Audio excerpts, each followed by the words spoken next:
This doing tutorial is going to focus on using the new prop library built right into DoInk.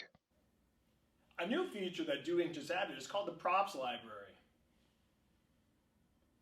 It's kind of in a little area that has little cartoon and clip art things that you can add stuff in post-production. And then the nice thing is, if you don't like it, you just get rid of it. So now we're going to see how easy it is to add something from the prop library. So the first thing I did was, as usual, I put in my background picture, and then I put in my green screen layer that I shot earlier, cropped it, did all the good things to it.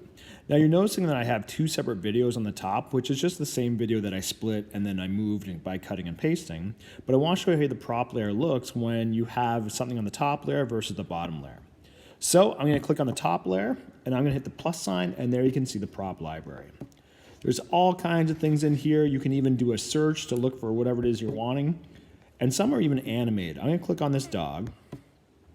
And I can use my pinch and zoom so I can move them down here. But what's kind of neat about this feature is you're going to notice that little yellow dot. This yellow dot allows me to drag my character across my screen and shows me the path he's going to go.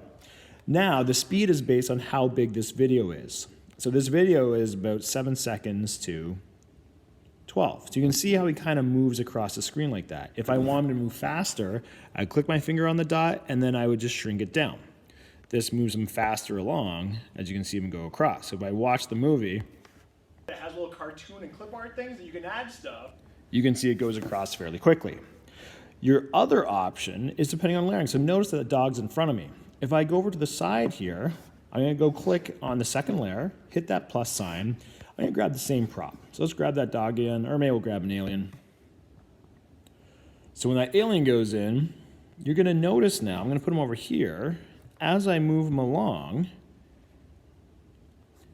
where the dog went in front of me, the alien now is going behind me. And that's because I'm on the top layer, he's in the middle layer. Remember, this works like a sandwich.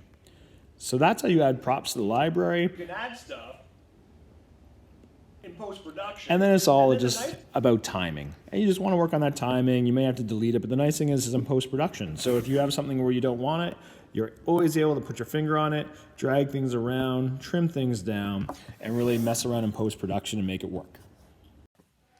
Check out our playlist and other videos about using DoInk and green screen in the classroom.